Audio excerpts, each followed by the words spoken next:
Hello dear students, welcome you once again on your YouTube channel English Tycoon. Dear students, in today's video I am going to give you a huge package of word meaning. आज का video में मैं आपको vocabs बताने जा रहा हूँ. ये वीडियो जो है vocab series 1 lakh vocab series का पार्ट है और ये पार्ट 10 है. मैं अपने चैनल पे already 9 part word meaning series का अपलोड कर चुका हूँ और मेरा टारगेट है अराउंड 1 लाख वर्ड मीनिंग को अपलोड करना in different video. So this is the part 10. I hope कि आपने मेरे प्रीवियस वीडियो को देखा होगा और इन्जॉय किया होगा एंड आपने उससे बहुत ज़्यादा लर्न भी किया होगा. इन सारे वर्ड में जो वीडियोस में अपलोड कर रहा हूँ, इसमें जो मैं वर्ड पिक कर रहा हूँ, these are the basic word जो आपको स्पोकन और रिटन दोनों में ही बहुत ही हेल्प करने वाले हैं.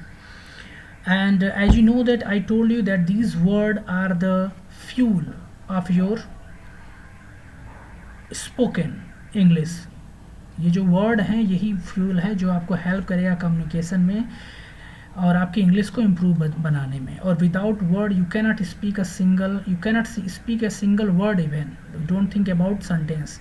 हर एक वर्ड, हर एक सेंटेंस जो आपको बनाना है उसमें एक वर्ड आएगा और हर सेंटेंस की फॉर्मेशन वर्ड से होती है और ये वर्ड्स का क्या है, ये वर्ड मीनिंग ये है जो आपको प्रिपेयर करना है इंग्लिश वर्ड्स को and then you can improve your English day by regular practice. Fine.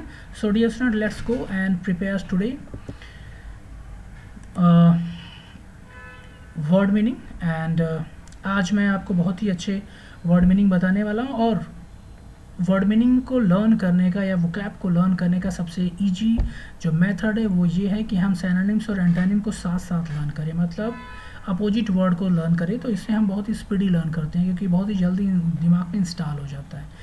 ठीक है, तो आज मैंने एक पूरा पैकेज रखा है पूरा वोकैब्स का जो सिनोनिम और एंटोनिम पे बेस्ड है. आपको एक वर्ड के एक से अधिक सिनोनिम इन समानार्थी वर्ड मिल जाएंगे और एक से अधिक विपरीत मतलब एंटोनिम वर्ड भी मिल जाएंगे और इस तरह आप एक ही वर्ड से रिलेटेड कई वर्ड मीनिंग लर्न कर लेंगे with in a few minutes. तो चलिए let's start. Go ahead without wasting time. हम देखते हैं क्या कुछ है आज की वीडियो में.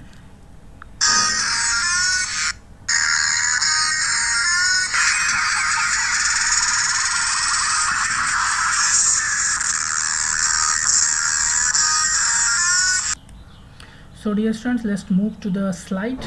देखते हैं क्या कुछ है स्लाइड में और क्या कुछ मैं आपके लिए ले आया हूँ. सी देखिए, दिस इज ये पूरा एक the word which I am having, these are the very nice word और इसमें आपको वर्ड्स के साथ उसकी सिनोनिम्स भी मिलेगा और एंटोनिम भी मिलेगा. तो मतलब एक वर्ड आप लर्न करेंगे उसके 2 एक्स्ट्रा वर्ड याद हो जाएंगे आपको. मतलब 1 वर्ड इज हैविंग 5 वर्ड और ये यूनिक तरीका है. अगर आपको वर्ड मीनिंग आप लर्न कर रहे हैं और भूल जा रहा है तो this is the best way to learn कि आप विलोम शब्द मतलब एंटोनिम और सिनोनिम को एक साथ याद करें. ये आपको बहुत ही इफेक्टिवली और बहुत ईजिली लर्न हो जाए.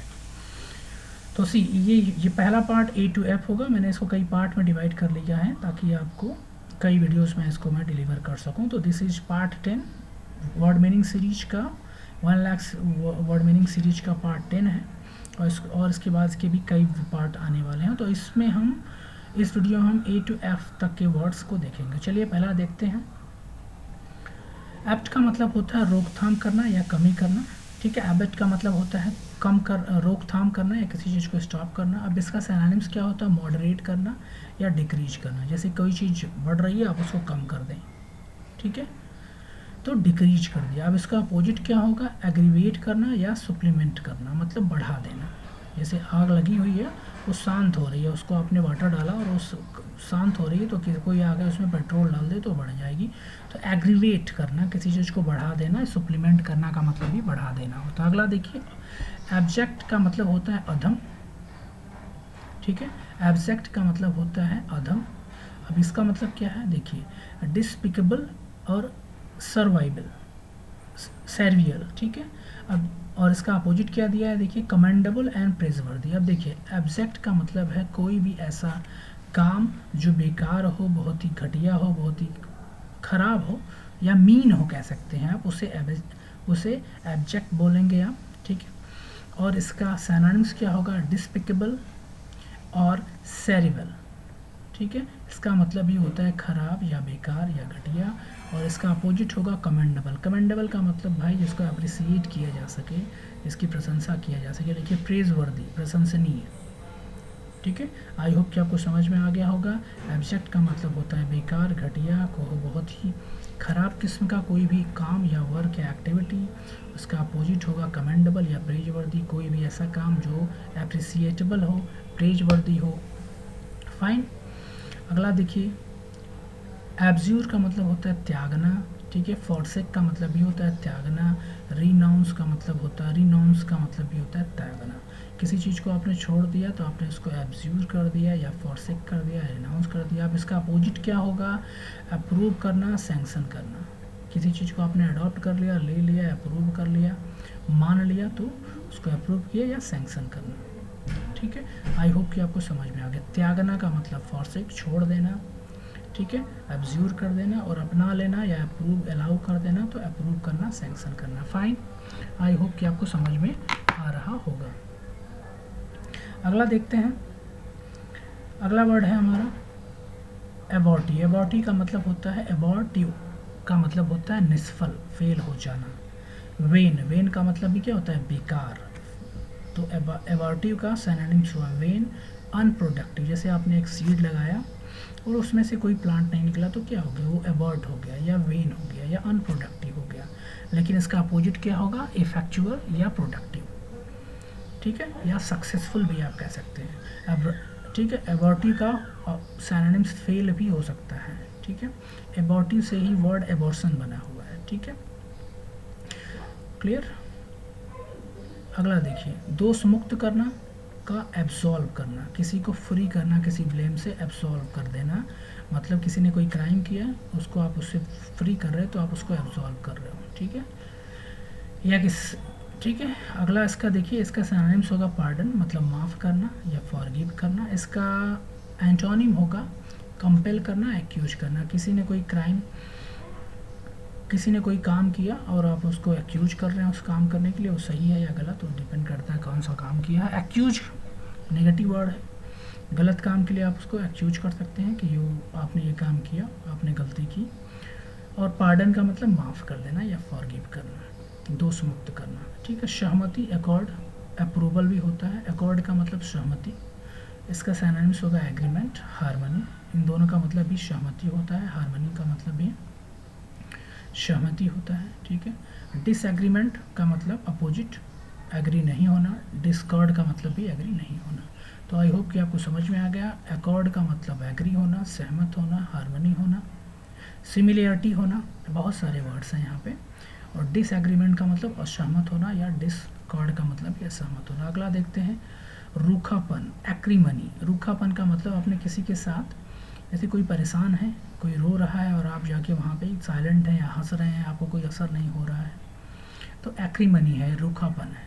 हार्शनेस या बिटरनेस, ठीक है, कोई परेशान है, आप उसको जाके दो चार और सुना दो, तो ये रूखापन है, एक्रीमनी इसको बोलते हैं इंग्लिश में। हार्शनेस है या बिटरनेस है, तीखा, बिटर कड़वा बिहेवियर, ठीक है। और कर्टसी का मतलब गुड बिहेवियर। बेनिवोलेंस का मतलब होता है काइंड हार्टेड। कोई परेशान है, आप जाते हैं उसका हेल्प करते हैं, तो आपने कैसा बिहेवियर किया? आपने बेनिवोलेंट एंड गुड बिहेवियर किया, काइंड हार्टेड बिहेवियर किया। एक्रीमनी समझ में आ गया। अगला देखिए, अटल, एडमेंट। एडमेंट का मतलब, अब देखिए this is a good word. Adamant का मतलब अटल। अब अटल का मतलब जिसको आप, जो एक कोई ऐसी चीज़ जिसको आप हटा ना सके, चेंज ना कर सके, या कोई ऐसा व्यक्ति जो अपना डिसीजन को बदलना नहीं चाहता, उसको एडमेंट बोलेंगे। उसका सिनोनिम्स होता है स्टबर्न या इनफ्लेक्सिबल। स्टबर्न का मतलब जिद्दी होता है, एडमेंट का मतलब जिद्दी भी होता है। जैसे आपने डिसाइड कर लिया कि आपको आइसक्रीम खाना है, भले बर्फ़ गिर रही है, टेम्परेचर -50 डिग्री में है, तो आप एडमेंट हैं, यू आर एडमेंट चाइल्ड, ठीक, यू आर स्टबर्न, ठीक है। या आपने कोई डिसीजन ले लिया कि आपको ये करना है, तो यू आर इनफ्लेक्सिबल, कोई आपको बदल नहीं सकता, ठीक है। अब एडमेंट का अपोजिट होगा फ्लेक्सिबल या सॉफ्ट। फाइन। चलिए अगला देखते हैं, पक्षपाती, एडहेरेंट, फेवर करना, पक्षपाती, किसी को फेवर करना, एडहेरेंट बोलेंगे, ठीक है। फॉलोवर या डिसाइपल, ठीक है। राइवल का मतलब अब देखो एडहेरेंट का मतलब पक्षपाती विधि है। एडहेरेंट का मतलब ऐसा है जो आपको फॉलो करे, यहाँ पे ऐसे फॉलो करने से है, जो आपको अनुसरण करे, फॉलो करे, एडहेरेंट, ठीक है, वो फॉलोअर होता है, उसी को डिसाइपल बोलते हैं। राइवल का मतलब अपोजिट, आपका एनिमी, विरोधी। एडवर्सरी का मतलब भी वही होता है, विरोधी या अपोजिशन। सहायक, एडजेंट, सहायक, ज्वाइन करना, एडेड करना, कोई भी चीज़ जो आपको हेल्प करे वो सहायक है, एडेड है। सेपरेटेड और सब्सट्रैक्टेड, ठीक है, अलग कर देना या घटा देना। धिक्कार करना, एडमोनाइज का मतलब धिक्कार करना, इसका सिनोनिम होता है काउंसिल या रिप्रूव करना, मतलब किसी को डिसअप्रूव कर देना, किसी को डिसलाइक कर देना, एडमोनाइज बोलते हैं। अप्रूव का मतलब अलाउ करना, और अप्लाउड का मतलब भी अप्रिसिएट करना या प्रशंसा करना, ठीक है।